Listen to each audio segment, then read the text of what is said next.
Tim from United Properties. We're going to do a little walkthrough video of this house here. It's a duplex an investor asked me to go look at.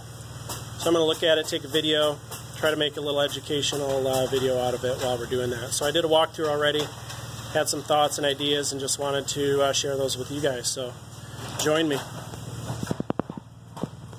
So here we are, we're walking alongside the duplex. It's a side entry. This is for the upper unit. Notice this hinge is falling off right off the bat. Not a big deal, but probably need a door replacement. The first thing I notice is this staircase here. It goes up, turns 180 degrees, which isn't bad, but the ceiling is about 7 feet tall there. So you're not going to get any couches up this hallway. Probably not any beds bigger than a twin. So really tight space here, coming around the corner, and then upstairs, and then another corner, which brings us into the kitchen.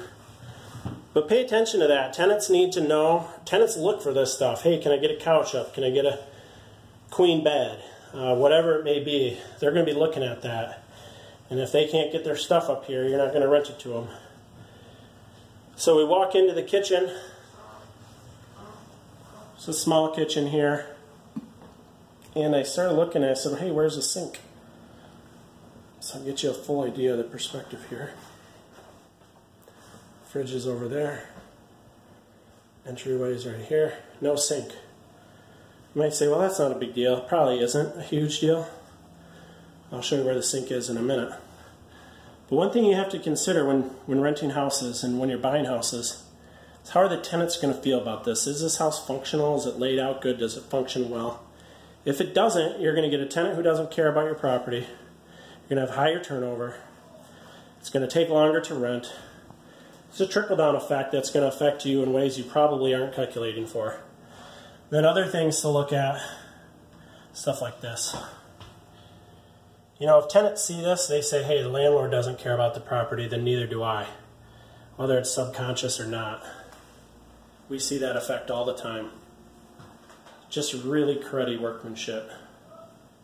If you want low-income properties, that's fine. There's a market for low-income properties, but just make sure you're calculating for that. Make sure you increase your maintenance, capital improvements, increase your vacancies. You're going to have more turnover, that type of thing. And if you can still buy it and get a deal, go for it.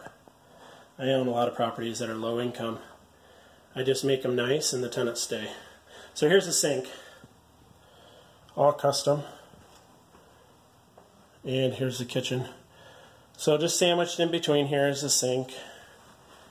No real place to put your dishes. And here's the bathroom.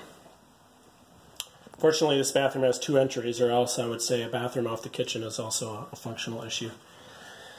Looking more closely at this, see how this is all cobbled up here? It looks like they took an old shower, pulled it out, just plopped a new surround in right over top.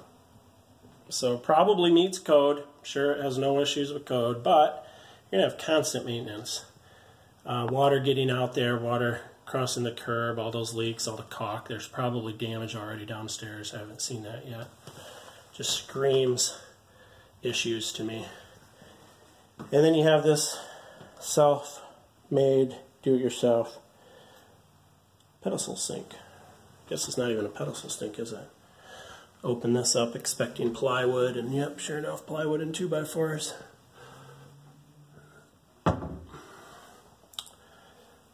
Best part about this unit is the closet. It's a giant closet, which is very nice. And coming into the bedroom here, at first I said, half carpet, and then I realized it was a remnant that they just threw down. I peeled it back there just to show. It's probably not a good idea to go half and half, either all or nothing. Just get carpet in here or get solid surface floors. I prefer carpet in my bedrooms unless I have nice hardwood floors or maybe luxury vinyl or something. Or else I just throw carpet in my bedrooms. Everywhere else I try to go hardwood. It's coming into the living room here. Probably looks great on pictures. Looks great at first observation. We see this every once in a while in Grand Rapids. This is a space heater, not ideal. Tenants really don't like them. The heat is not even. They're hot to the touch. They take up a lot of space. They're just not a consistent heat source. So something to consider. It doesn't mean don't buy it. Just keep that in mind.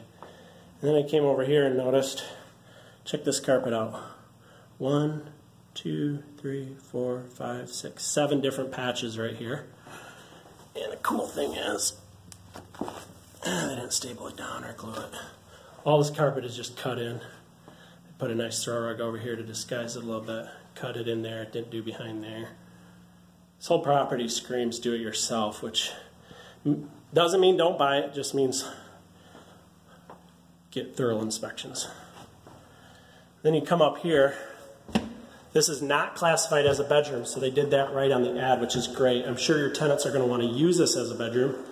You're going to make sure you want to either get it listed as a bedroom, get it qualified as a bedroom, and make it legal, or make sure the tenants know in no uncertain terms that this is not a legal bedroom. Things to look for: heat. There's no heat up here. A bedroom has to be able to maintain a certain temperature in the winter. This one would not. You could put electric baseboard heat in here and get that to qualify. The height of the ceiling qualifies. It's really, bedroom is about egress, square footage, height of ceiling. Those are really the only factors. And heat, of course. This railing, huge liability. You're going to want to get this changed. Whether or not it's a bedroom or not a bedroom, that's a big issue. And lastly here, these windows. Single pane, not made for a house. This probably came out of a trailer or something, or maybe a basement. Single pane glass, no insulation, no insulating qualities, no screen, and most importantly, it's not the proper kind of glass. That can shatter very easily. Kid could fall out, and there could be a huge issue there. So if you're going to use this space or make this a living space or a usable space, you want to get the right kind of glass in there. It's often missed, but very important. You do not want to be on the news for that. I'm coming down here. That's about it. There's a little porch here. Nothing negative to say about this. They have it all fenced off. It is hard on your flat roof, so you can see that shingle there. If people are stomping on that and putting chairs and stuff, that's going to create a issue, so something you want to keep in mind. But that's a walkthrough of a duplex here in Grand Rapids, the upper unit.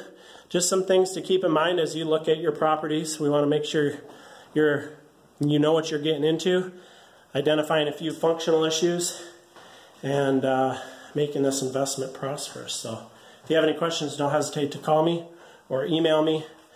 My email is tim@rentupm.com, tim@rentupm.com. Have a great day.